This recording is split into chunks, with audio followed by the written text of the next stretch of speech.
Ladies and gentlemen, welcome back to my channel. My name is Catherine. For the new members, kindly hit the subscription button and touch the notification bell so that the next time I go online, you can be able to get an alert.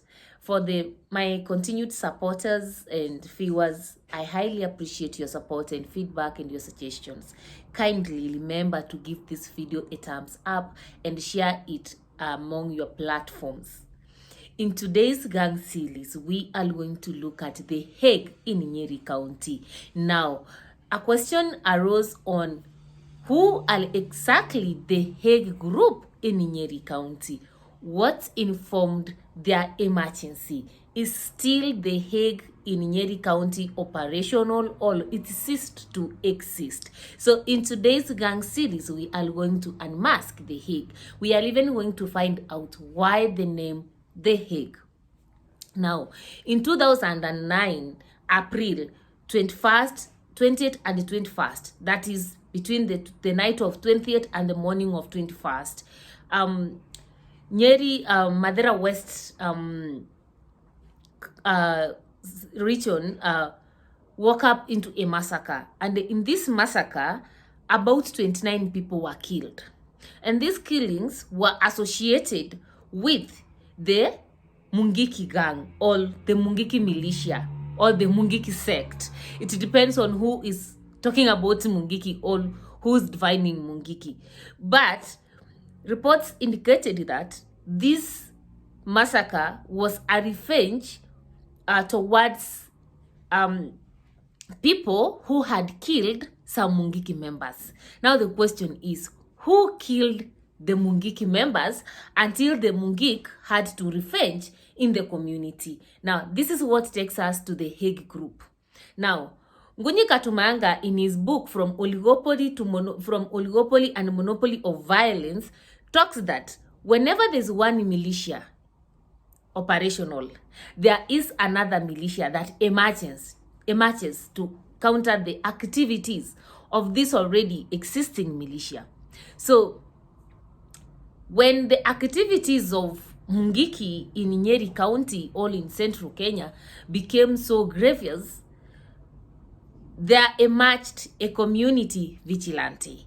And this community vigilante was actually fighting the activities of Mungiki. Now, what was so unique about this community vigilante that emerged was the way it was administering its punishment. Normally, the suspected Mungiki members were arrested, tried, and punished somewhere in a forest in Nyeri County.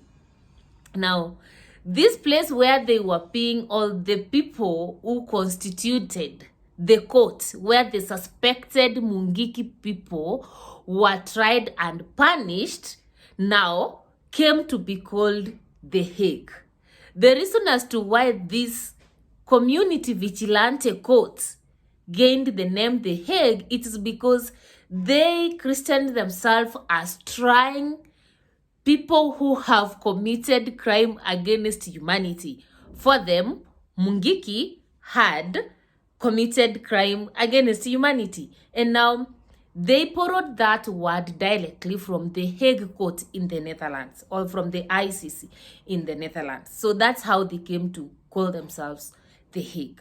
And the reason as to why The Hague emerged, it emerged because of the grievous and serious activities of Mungiki in terms of forcibly recruiting young men from the region into the group, maiming and attacking innocent people who were not supporting Mungiki, and so forth. So The Hague was a court of a community vigilante that rose to counter the activities of Mungiki in central Kenya.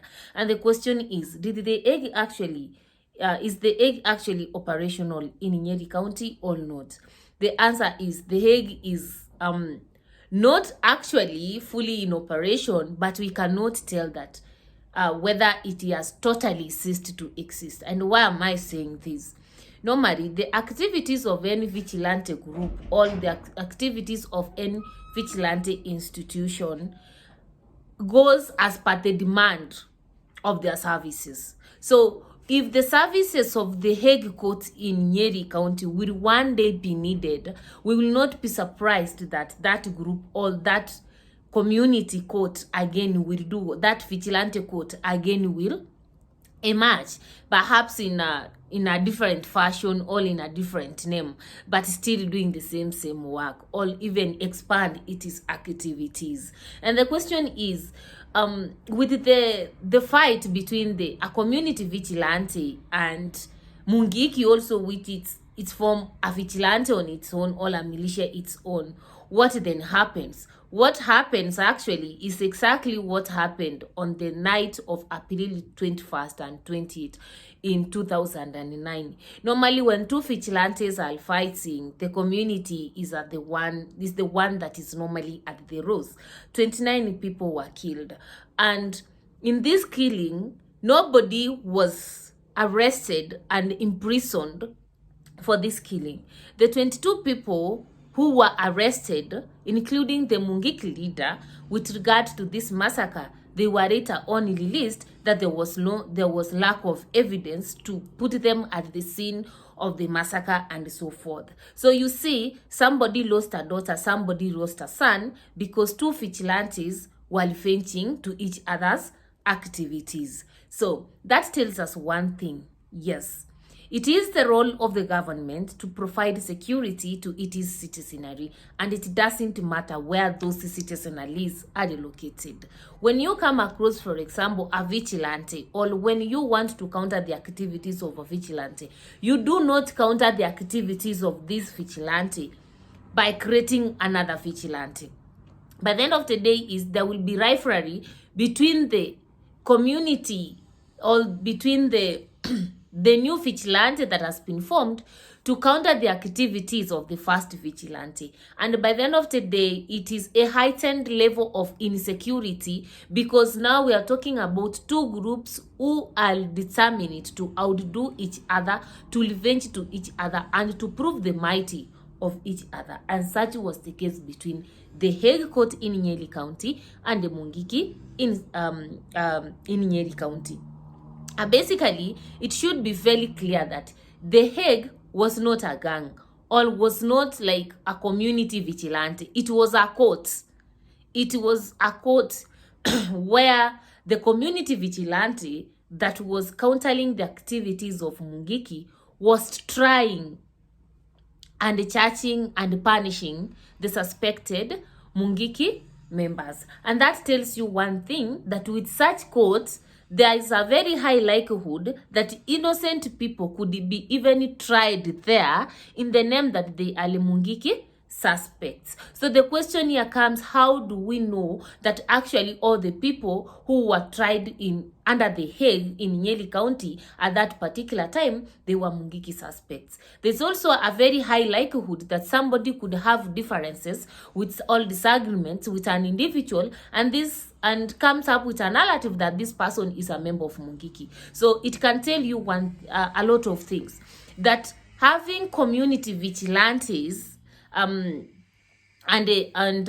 self-imposed courts to solve cases of insecurity in a community, it's a very dangerous way of thinking in terms of security, because by the end of the day, innocent people can be hurt, innocent people can be armed and be killed, innocent people can be locally sentenced and be killed, not because actually they have been involved in any form of gangsterism or theft or killing, but because maybe they differed with maybe even the leader or the elders, or with the people who are responsible in that particular court. So basically, as Kenyans, as citizenries, when we want to solve issues to do with militias and vigilantes, it's only prudent if we reported these groups to the government, because it is the one that monopolizes the apparatus of violence, and therefore they have the best capacity